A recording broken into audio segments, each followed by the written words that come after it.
সামাজিক যোগাযোগ মাধ্যমে আমরা প্রায় সময় দেখি অনেকে দাবি করেন মুজিবপুত্র কামাল মেজর ডালিমের স্ত্রীকে অপহরণ করে ইজ্জতহানি করেছিল। পরবর্তীতে মেজর ডালিমের স্ত্রী জরায়ু ক্যান্সারে আক্রান্ত হয়ে মারা যান। তারই প্রতিশোধ নিতে সপরিবারে মুজিবকে শেষ করে দেন মেজর ডালিম। আসলে এসব তথ্য কতটা সঠিক? মেজর ডালিমের স্ত্রীকে কি সত্যি অপহরণ করা হয়েছিল? করা হলে কে বা কারা করেছিল ও এর পেছনের উদ্দেশ্য কি ছিল? এ সকল বিষয়ে আর নয় কোনো বানোয়াট মুখরোচক গল্প। এই ভিডিওটিতে সেদিনের ঘটনার বিস্তারিত জানাবো স্বয়ং মেজর ডালিমের মুখ থেকেই। ঘটনাটি মূলত 1974 সালের মাঝামাঝি সময়ের।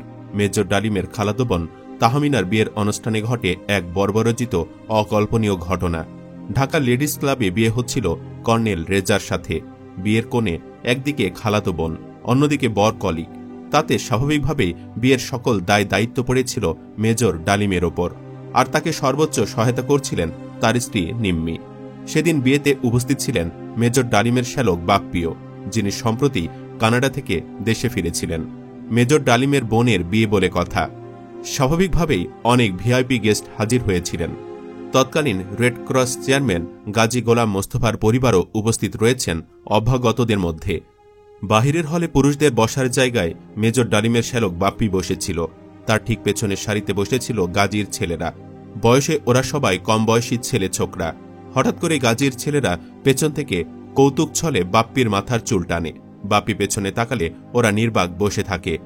এভাবে 2-3 বার চুলে টান পড়ার পর বাপ্পি রাগান্বিত হয়ে ওদের জিজ্ঞেস করে, চুল টানছে কে? অতঃপর কেউ একজন জবাব দেয়, আমরা পরখ করে দেখছিলাম আপনার চুল আসল না পরচুলা। পুচকে ছেলেদের রসিকতায় বাপ্পি যুক্তিসঙ্গত কারণেই ভীষণ ক্ষেপে যায় ও বাপ্পিকে যে ছেলেটি চুলে টান দিয়েছিল তাকে ধরে ঘর থেকে বের করে দেয়। এ ঘটনার কিছুই তখন মেজর ডালিম বা তার স্ত্রী জানতেন না। বিয়ের আনুষ্ঠানিকতার প্রায় সবকিছুই সুষ্ঠুভাবেই হয়ে যায়। হঠাৎ দুটো মাইক্রোবাস এবং একটা কার এসে ঢুকল লেডিস ক্লাবে।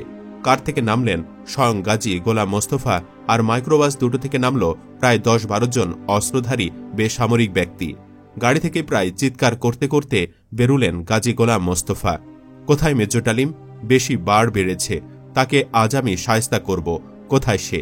ঘটনার আকস্মিকতায় মেজর ডালিম তো হতবাক। ডালিম অত্যন্ত ভদ্রভাবে তাকে জিজ্ঞেস করলেন, ব্যাপার কি? এ সমস্ত কিছুর মানেই বা কি? তিনি তখন ভীষণভাবে ক্ষিপ্ত। এক নাগাড়ে শুধু বলে চলেছেন, গাজীরে চেনো না? আইজ আমি তোরে মজা দেখামো, তুই নিজেরে কি মনে করছস? তার ইশারায় অস্ত্রধারীরা সবাই তখন মেজর ডালিমকে টানা হেঁচড়া করে মাইক্রোবাসের দিকে নিয়ে যাবার চেষ্টা করছে।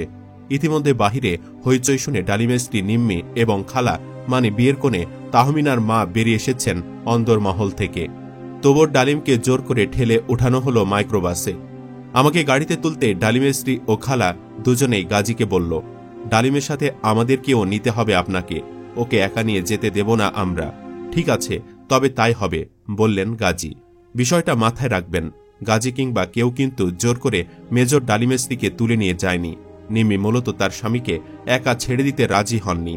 স্বামীর প্রতি এটা তার ভালোবাসার বহিঃপ্রকাশ বলতে পারেন। মূলত এই ঘটনাটিকেই ঘুরিয়ে পেঁচিয়ে অপহরণের মুখরোচক গল্প বানিয়েছে অনেকে। তারা আবার নিজেদের মেজর ডালিমের শুভাকাঙ্ক্ষী মনে করে। তবে কেউ মিথ্যা ছড়িয়ে শুভাকাঙ্ক্ষী হতে পারে না। একজন মেজরের স্ত্রীকে তুলে নিয়েছিল বলে মিথ্যা ছড়ানো কার্যতভাবেই সে মেজরের সম্মানে আঘাত করা, আর কারো দ্বারা ইজ্জতহানি তথ্য বলে বেড়ানো মানে তো আরও সম্মানহানি করা। এর মানে দাঁড়ায় মেজর হয়েও ডালিম সাহেব তার স্ত্রীর ইজ্জত রক্ষা করতে পারেনি, যা তার পুরুষত্ব নিয়ে প্রশ্ন তোলার মতো। এটা পরিষ্কার যে মেজর ডালিমের স্ত্রীকে অপহরণই করা হয়নি, ইজ্জতহানি পরের কথা। আরেক কথা, এই ঘটনার সাথে কামালের নাম কোনোভাবেই যুক্ত নয়। কেউ ভাববেন না আমি দালালি করছি, কারণ কথাগুলো আমার নয়, স্বয়ং মেজর ডালিমই বলেছেন। কোথায় বলেছেন তার রেফারেন্স দিব ভিডিওটির শেষ দিকে। যাই হোক, মূল ঘটনায় ফেরা যাক। মেজর ডালিম ও তার স্ত্রী খালাকে নিয়ে গাড়ি চলছে সেকেন্ড ক্যাপিটালের দিকে। মেজর ডালিম তাকে বললেন, গাজী সাহেব, আপনি আমাদের নিয়ে যাই চিন্তা করে থাকেন না কেন, লেডিস ক্লাব থেকে আমাদের উঠে আনতে কিন্তু সবাই আপনাকে দেখেছে। তাই কোনো কিছু করে সেটাকে বেমালুম হজম করে যাওয়া আপনার পক্ষে কিছুতেই সম্ভব হবে না। এ কথা শুনে গাজীর হুঁশ ফিরে। আসলেই তো, আমি ভরা মজলিস থেকে একজন মেজরকে সপরিবারে তুলে নিয়ে এসেছি। এদের কিছু হলে আমাকে বিপদে পড়তে হবে।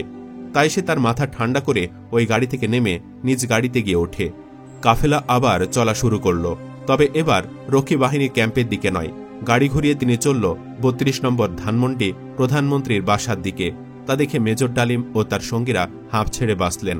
কলাবাগান দিয়ে ৩২ নম্বর রোডে ঢুকে মেজর ডালিমদের বহন করা মাইক্রোবাসটা শেখ মুজিবের বাসার গেট থেকে একটু দূরে একটা গাছের ছায়ে থামতে ইশারা করে গাজী তার গাড়ি নিয়ে সোজা গেট দিয়ে ঢুকে গেল ৩২ নম্বরের ভেতরে।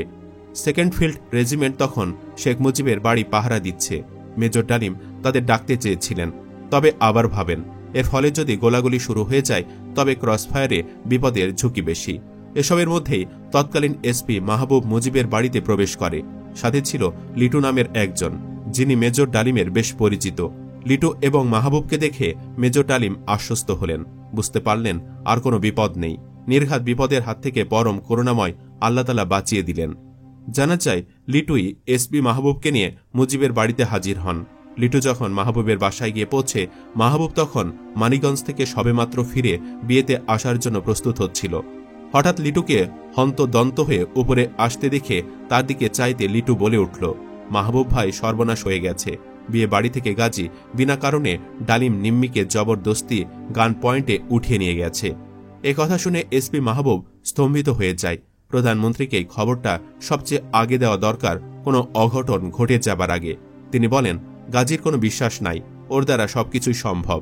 তবে মাহবুবের কল করতে হয়নি, উল্টো শেখ মুজিবই টেলিফোন করে বসে। কল রিসিভ করতে মুজিব বলে ওঠে, মাহবুব তুই জলদি চলে আয় আমার বাসায়। গাজী এক মেজর আর তার সাঙ্গ পাঙ্গদের ধরে আনছে এক বিয়ার অনুষ্ঠান থাইকা। এখানে শেষ নয়, মুজিব তারপরই সেনাদের নিয়ে বাজে মন্তব্য করে বসে। তিনি বলেন, ওই মেজর গাজীর বউয়ের সাথে ইয়ারকি মারার চেষ্টা করছিল, উপযুক্ত শিক্ষা দিতে হবে। বেশি বার বাড়ছে সেনাবাহিনীর অফিসারগুলির। সব শুনে এসপি মাহবুব জানতে চাইল, স্যার গাজীকে জিজ্ঞেস করুন মেজর ও তার সাঙ্গ পাঙ্গদের কোথায় রেখেছেন তিনি।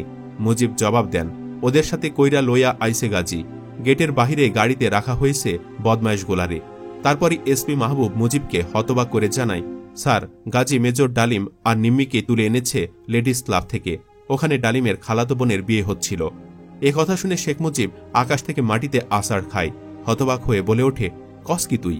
আমি সত্যি বলছি স্যার, আপনি ওদের খবর নেন, আমি এক্ষুনি আসছি বলে ফোন রেখে দেন এসপি মাহবুব।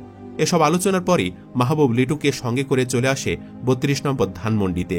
মাহবুবের ভেতরে যাওয়ার কয়েক মিনিটের মধ্যেই রেহানা কামাল ছুটে বাহিরে এসে মেজর ডালিম ও তার স্ত্রী খালাকে ভেতরে নিয়ে যায়। এখানে খেয়াল করবেন, শেখ কামাল মেজর ডালিম ও তার স্ত্রী খালাকে বাড়িতে স্বাগত জানান, অপহরণ করার প্রশ্নই ওঠে না। যাই হোক, সবাই যখন ভেতরে প্রবেশ করে শেখ মুজিব চিৎকার করে গাজীকে বলেন, হারামজাদা, এইটা কি করছস তুই? ডালিম আর নিম্মির কাছে মাপসা। আর মেজর ডালিমকে উদ্দেশ্য করে শেখ মুজিব বললেন, তুই গাজীরে মাপ কইরা দে। মুজিবের এই মীমাংসাকে মেজর ডালিম বলেন মোড়লি কায়দায় আপোষ রফা। এ নিয়ে তিনি বলেন, অনেকটা মোড়লি কায়দায় একটা আপোষ রফা করার চেষ্টা করলেন প্রধানমন্ত্রী। চেয়ার ছেড়ে উঠে এসে নিম্মি এবং আমাকে জড়িয়ে ধরলেন তিনি। খালাম্মা ঠিকমতো হাঁটতে পারছিলেন না। কামাল, রেহানা ওরা সবাই ধরাধরি করে ওদের ওপরে নিয়ে গেল। ঘটনা এখানে শেষ নয়। তারপর শেখ মুজিবের কামরায় নিম্মি দুঃখে গ্লানিতে কান্নায় ভেঙে পড়ল। মুজিব তাকে জড়িয়ে ধরে সান্ত্বনা দিতে চেষ্টা করছিলেন। অদূরে গাজী ভেজা বেড়ালের মতো কুকড়ে দাঁড়িয়ে কাঁপছিল। তারপরের ঘটনা নিয়ে মেজর ডালিম বলেন, সবার কাছ থেকে বিদায় নিয়ে বেরিয়ে আসছিলাম, ঠিক সেই সময় শেখ সাহেব বললেন, আমার গাড়ি তোদের পৌঁছে দেবে, তার প্রয়োজন হবে না, বাহিরে লিটু স্বপনরা রয়েছে, তাদের সাথে চলে যেতে পারবো বলে বেরিয়ে যায় মেজর ডালিম। এই পুরো ঘটনাটি মেজর ডালিমের নিজের বয়ান থেকে নেওয়া। তিনি তার যা দেখেছি, যা বুঝেছি, যা করেছি বইয়ে খুব সুন্দরভাবে এটা লিপিবদ্ধ করেছেন। মেজর ডালিমের এই লেখা থেকে একটা বিষয় পরিষ্কার, তিনি কোনো মিথ্যা রটিয়ে সিম্প্যাথি নেওয়ার মানুষ নন। তিনি চাইলেই এই ঘটনাটিকে অন্যদিকে ঘুরিয়ে দিতে পারতেন, নানানভাবে তার স্ত্রীকে ভিকটিম সাজাতে পারতেন, তবে তিনি করেননি। এটা করলে হয়তো অনেকেই তার স্ত্রীকে অপবিত্র, এমনকি তাকেও কাপুরুষ বলতে দ্বিধাবোধ করত না, যে স্ত্রীর ইজ্জত রক্ষা করতে পারেননি। যাই হোক, ঘটনা এই পর্যন্ত তো মুজিবকে নির্দোষ ও ভালো মোড়লি মনে হয়েছে, তবু কেন তার ওপর ডালিমের ক্ষোভ জন্মেছিল? এই প্রশ্নটা আসা অমূলক নয়। জানা যায় শেখ এই ঘটনায় তাৎক্ষণিকভাবে ভালো মীমাংসা দিল, পরে আবার মেজর ডালিম সহ কয়েকজন সেনাকে হঠাৎ বদলি করেন। অনেকে বলে থাকেন, যেখানে মুজিব গাজীকে কোনো সাজা দেননি, সেখানে কোনো আলোচনা ছাড়াই মেজর ডালিমকে বদলির বিষয়টি অপমান হিসেবে নেন তিনি।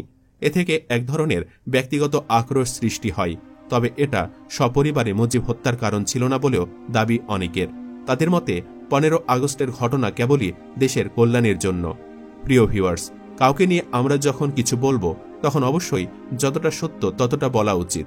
শত্রুর বেলায়ও বানিয়ে বানিয়ে মিথ্যা বলা উচিত না। আমরা সেটার পক্ষে নই। আমাদের আজকের আলোচনা আপনার কাছে সত্য নাকি মিথ্যা কি মনে হয়েছে কমেন্টে জানাতে ভুলবেন না। কিন্তু সত্য মনে হলে অবশ্যই ভিডিওটি লাইক ও শেয়ার করবেন, কারণ সত্য প্রচার ও প্রসার করা আমাদের সকলেরই দায়িত্ব। আজকের মতো বিদায় নিচ্ছি, ধন্যবাদ।